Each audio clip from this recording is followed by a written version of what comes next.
Welcome viewers. 2003లో Kolkata దగ్గర west Midnapore పోలీసులు ఒక వ్యక్తిని దోపిడీ కేసులో పట్టుకొని అతన్ని విచారించిన తర్వాత వెస్ట్ మిడ్నాపూర్ జైలుకి పంపించారు. అతన్ని జైలుకి తరలించిన 3 నెలలకి అదే జైలుకి ఒక కొత్త జైలర్ ట్రాన్స్ఫర్ మీద వచ్చారు. కొత్తగా వచ్చిన జైలర్ ఆ జైల్లోని ఖైదీలందరినీ కలవడం అనేది ఒక రెగ్యులర్ ప్రక్రియ. ఆ ప్రక్రియలో భాగంగా ఒక్కొక్కరిని పరిచయం చేసుకుంటుండగా ఈ మధ్య అరెస్ట్ అయిన ఒక ఖైదీని ఆ జైలర్ దగ్గరికి తీసుకొచ్చారు. అతన్ని చూసిన ఆ కొత్త జైలర్కి ఈ వ్యక్తిని ఎక్కడో చూసినట్టుందే అని అనిపించింది. ఆ ఖైదీని అడిగితే నా పేరు షేక్ రాజ్ అని చెప్పాడు. ఈ కొత్తగా వచ్చిన జైలర్ ఇంతకుముందు ఆలీపూర్ జైల్లో పనిచేసి ఇక్కడికి వచ్చాడు. మేబీ అక్కడేమన్నా చూసుంటానేమో అని అనుకున్నాడు. కానీ అతనికి ఈ షేక్ రాజ్ అనే వ్యక్తిని చూసినప్పటి నుంచి ఏదో కొడుతుంది. అసలు ఈ షేక్ రాజ్ ఏం చేసి ఉంటాడు? రోజుకి కొన్ని వందల ఖైదీలని చూసే ఒక జైలర్ ఇన్ని రోజులు ఒక ఖైదీని గుర్తుపెట్టుకున్నాడంటే ఆ ఖైదీ ఎంత పెద్ద నేరం చేసుంటాడు? జైలర్ని అంతలా కలవరపెట్టిన ఆ ఖైదీ గురించి ఈరోజు వీడియోలో తెలుసుకుందాం.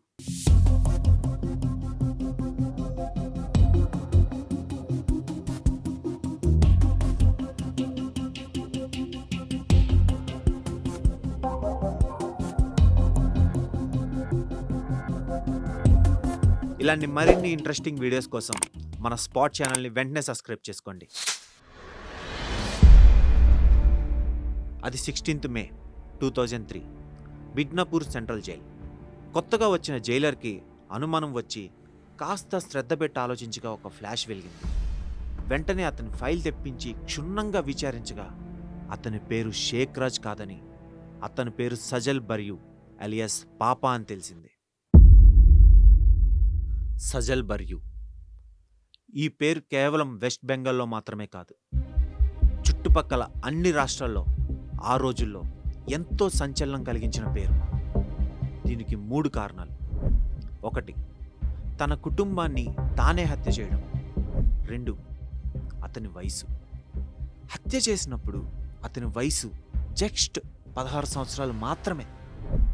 ఇంకొక కారణం అతను హత్య చేసిన విధానం. అంత చిన్న వయసులో అంత కిరాతకంగా ప్లాన్ వేసినందుకు దేశమంతా సంచలనమయ్యాడు. ఆ సంఘటన తర్వాత వెస్ట్ బెంగాల్లో తల్లిదండ్రులు తమ పిల్లల్ని చూసి భయపడేంత ప్రభావితం చేసిన కేసు అది. కోల్కతా దగ్గర డమ్ డమ్ అనే ఊర్లో నివసించే సజల్ బర్యూ తండ్రి పేరు సబల్ బర్యూ. ఈ కథ సబల్ బర్యూ దగ్గర స్టార్ట్ అయింది. సబల్ బర్యూ భార్య పేరు మినతీ బర్యూ. ఆమెతో అతనికి ఒక కొడుకు పుట్టాడు. అతనే సజల్ బర్యూ. సజల్ బర్యూ పుట్టిన తర్వాత అతని తల్లి అయిన మినతీని వదిలిపెట్టి సబల్ బర్యూ నియతి అనే అమ్మాయితో ఎఫ్ఐఆర్ మొదలుపెట్టుకున్నాడు. ఆమెతోనే ఉండడం మొదలుపెట్టాడు. ఆమెతో అతనికి ఆల్రెడీ ఒక కుమారుడు కూడా ఉన్నాడు. అతని పేరే కాజల్ బర్యూ. అంటే సబల్ బర్యూకి మినతీతో పెళ్లి కాక ముందే నియతితో ఎఫ్ఐఆర్ ఉందన్నమాట. కాజల్ బర్యూ మరియు సజల్ బర్యూ సవతి సోదరులు. కొద్ది కాలం తర్వాత సబల్ బర్యూకి నియతితో గొడవలు మొదలయ్యాయి. దాంతో అతను నియతిని దూరం పెట్టి తిరిగి మళ్ళీ మొదటి భార్య మినతికి దగ్గరై ఆమెతోనే ఉండసాగాడు. కొన్నాళ్లకు తిరిగి రెండవ భార్య నియతి దగ్గరికి తిరిగి వెళ్ళడం స్టార్ట్ చేశాడు. వెళుతూ వెళ్తూ 8 సంవత్సరాలు తన చిన్న కొడుకు సజల్ బర్యూని తల్లి దగ్గర నుంచి వేరు చేసి తీసుకొచ్చి రెండవ భార్య నియతితో కలిసి శుభం అపార్ట్మెంట్లో 4th ఫ్లోర్లో ఉండడం మొదలుపెట్టాడు.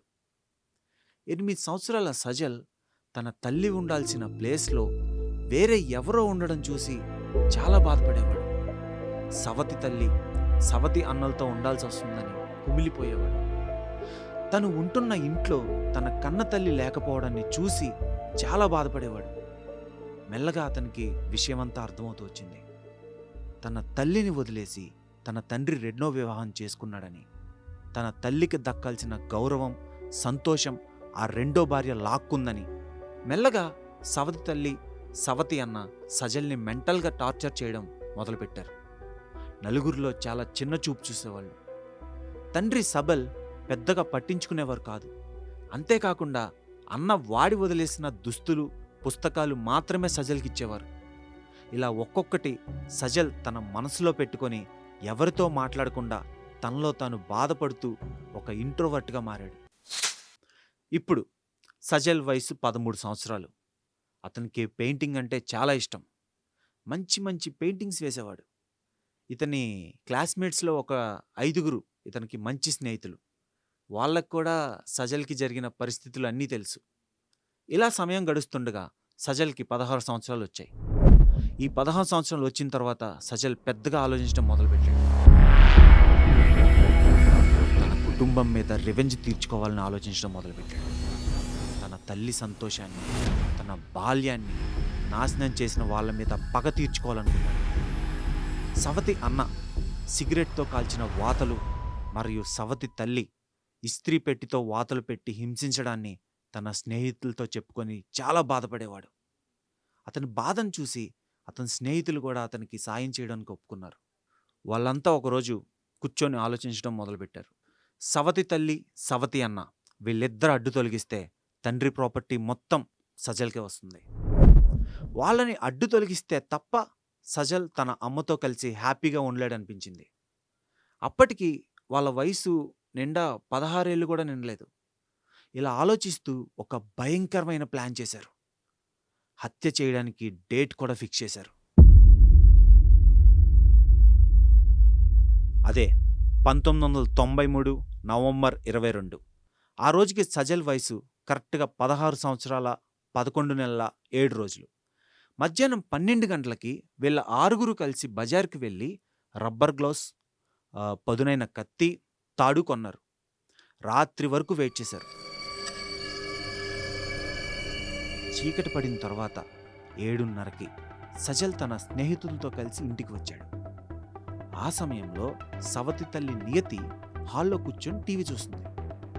మెల్లగా సజల్తో పాటు ఇంటి లోపలికి వచ్చిన తన స్నేహితులు కలిసి నియతిని వెనక నుంచి పట్టుకొని కుర్చీలో కూర్చోపెట్టి తాళ్లతో కాళ్ళు చేతులు కట్టి బంధించారు.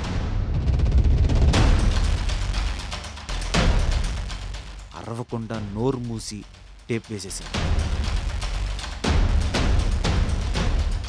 అందరి చేతుల్లో పదునైన కత్తులు మెరుస్తుండగా కొద్దిసేపట్లోనే సవతి అన్న అయిన కాజల్ బరియు కూడా ఇంటికి వచ్చాడు. అంతా అతన్ని కూడా పట్టుకొని వేరొక రూమ్లోకి తీసుకెళ్లి కుర్చీలో కూర్చోబెట్టి తాళ్లతో బంధించేశారు. ఇప్పుడు సజల్ తండ్రి రాక కోసం వెయిట్ చేశారు. రాత్రి 12 గంటల సమయంలో సబల్ బరియు ఇంటికి వచ్చాడు. సజల్ తన స్నేహితుడితో కలిసి అతన్ని కూడా ఇంకొక రూమ్లోకి తీసుకెళ్లి కుర్చీలో కట్టేశారు. ఇప్పుడు వాళ్ళ ప్లాన్ ప్రకారం వాళ్ళని హత్య చేసే టైం వచ్చింది. సజల్ తన సవతి తల్లి దగ్గరికి వెళ్ళి ఆమె గొంతు నులిమి శ్వాస ఆడకుండా చేసి చంపాడు. తర్వాత తన సవతి అన్న రూమ్లోకి వెళ్ళి అతన్ని కూడా అదే విధంగా చంపడానికి ప్రయత్నించాడు. కానీ అతను చావలేదు. దాంతో సజల్ తన దగ్గరున్న కత్తితో కసి తీర పొడిచి అతన్ని హతమార్చాడు. అదేవిధంగా అతని తండ్రిని కూడా కత్తితో పొడిచి హతమార్చాడు. ఇప్పుడు సమయం రాత్రి 1:30 అయ్యింది. ప్లాన్లో ఆఖరి భాగం మొదలైంది. మిగిలిన 4గురు సజల్ని ఒక కుర్చీలో కట్టేసి ప్లాన్లో భాగంగా కొన్ని దెబ్బలు కూడా కొట్టారు. వాళ్ళ 4గురు అక్కడి నుంచి వాళ్ళ ఇంటికి వెళ్ళిపోయారు. రాత్రంతా సజల్ అదే కుర్చీలో కూర్చొని వెయిట్ చేశాడు. తెల్లారింది. మెల్లిగా మూలగడం స్టార్ట్ చేశాడు. కానీ ఫలితం లేకపోయేసరికి గట్టిగా అరవడం స్టార్ట్ చేసి పక్కింటి వాళ్ళని పిలిచాడు. అరుపులు విని తలుపుల దగ్గర వేసి ఉండడంతో లోపలికి వచ్చిన పక్కింటి వాళ్ళు లోపల పరిస్థితి చూసి చాలా షాక్ అయిపోయారు. వెంటనే పోలీసులకు కబురు చేసి పిలిపించారు.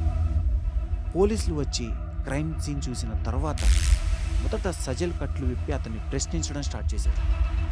రాత్రి తన తల్లి టీవీ చూస్తుండగా 7గురు దొంగలు లోపలికి వచ్చారని, వాళ్ళల్లో 2 పంజాబీ మాట్లాడుకున్నారని, వాళ్ళ చేతిలో కత్తులున్నాయని, తనని తన అమ్మని కుర్చీలకి కట్టి మా అన్న నాన్న వచ్చిన తర్వాత వాళ్ళని కూడా కుర్చీలకి కట్టి ఇంట్లో ఉన్న నగదు డబ్బు దోచుకొని వెళుతూ తన కుటుంబం మొత్తాన్ని చంపారని, ఆఖరికి తనను కూడా బాగా కొట్టారని చెప్పాడు. అది విన్న పోలీసులకి సజల్ మీద అనుమానం వచ్చింది. ఎందుకంటే మిగిలిన ముగ్గురిని చాలా దారుణంగా చంపారు. కానీ సజల్ ఒంటిపైన చెప్పుకోదగ్గ ఒక్క దెబ్బ కనిపించలేదు. అంతేకాక అతన్ని చంపకుండా వదలడానికి పోలీసులకి సరైన కారణం ఒక్కటి కనిపించలేదు. కానీ పోలీసులు సజల్ని స్టేషన్‌కి తీసుకెళ్ళి విచారించారు. ఎన్నో ప్రయత్నాలు చేసిన తర్వాత సజర్ నోరు విప్పాడు. తన నేరాన్ని ఒప్పుకున్నాడు. అవును, నేనే చంపాను. చంపినందుకు ఏ విధమైన పశ్చాత్తాపం లేదని చెప్పాడు. పోలీసులు అతని స్నేహితుల్ని కూడా అరెస్ట్ చేసి విచారించగా తమ స్నేహితుడైన సజల్ ఆనందాన్ని దూరం చేసిన వాళ్ళకి బుద్ధి చెప్పామనే చెప్పారు. విచారణ మొదలైంది. జువైనల్ లా ప్రకారం వాళ్ళకి 16 సంవత్సరాలు నిండలేదు. కాబట్టి తీర్పు ఏమీ రాలేదు. 1997లో వీళ్ళు అడల్ట్స్గా ట్రీట్ చేయబడే ఏజ్ వచ్చిన తర్వాత తీర్పు వచ్చింది. కోర్టు వీరికి లైఫ్ ఇంప్రిజన్మెంట్ విధించింది. శిక్షలో భాగంగా వీళ్ళని దమ్దమ్ సెంట్రల్ జైలుకి పంపించారు. కానీ 2000 సంవత్సరంలో సాంకేతిక సమస్యల వల్ల మిడ్నాపూర్ సెంట్రల్ జైలుకి షిఫ్ట్ చేశారు. ఇక్కడ ఉంటుండగా ఒకరోజు సజల్ అక్కడ అధికారులకి కిడ్నీలో నొప్పి వస్తుందని చెప్పాడు. వెంటనే పోలీసులు అతని ట్రీట్మెంట్ కోసం కోల్కతా నేషనల్ మెడికల్ కాలేజ్కి తీసుకెళ్లారు. హాస్పిటల్లో 2 కానిస్టేబుల్స్ కాపలా కాస్తుండగా సెప్టెంబర్ 15, 2001లో సజల్ తన స్నేహితుల సాయంతో మందు తెప్పించుకొని ఆ కానిస్టేబుల్స్తో కలిసి మందు తాగాడు. ఆ మందు తాగిన తర్వాత అక్కడున్న పోలీసులు స్పృహ తప్పి పడిపోయారు. ఎందుకంటే సజల్ ఆ మందులో స్లీపింగ్ పిల్స్ కలిపాడు. వాళ్ళు పడుకున్న తర్వాత మెల్లగా అక్కడి నుంచి ఎస్కేప్ అయ్యాడు.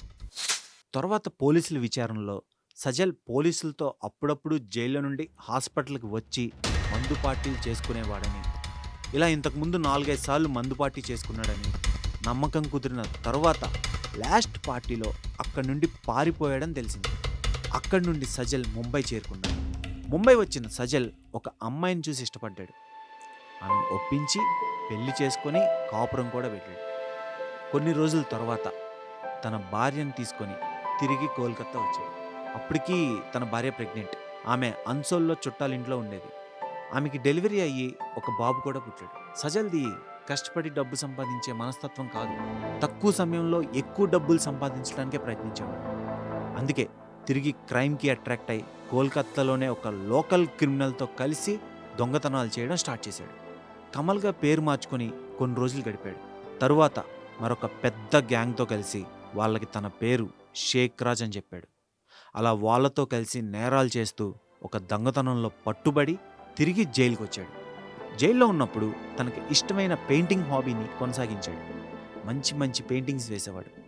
పోలీసులు అతని టాలెంట్ని ఎంకరేజ్ చేసేవాళ్ళు. అతని పెయింటింగ్స్ని ఎగ్జిబిషన్ గ్యాలరీలో కూడా పెట్టేవారు. సజల్ 2010 వరకు జైల్లోనే ఉన్నాడు.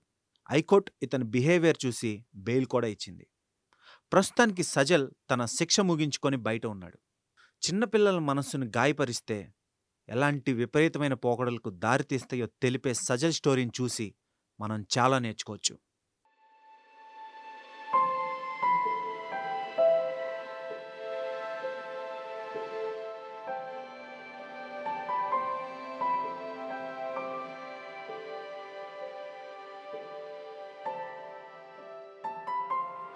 మరిన్ని ఇంట్రెస్టింగ్ స్టోరీస్ కోసం నెక్స్ట్ ఎపిసోడ్లో కలుసుకుందాం.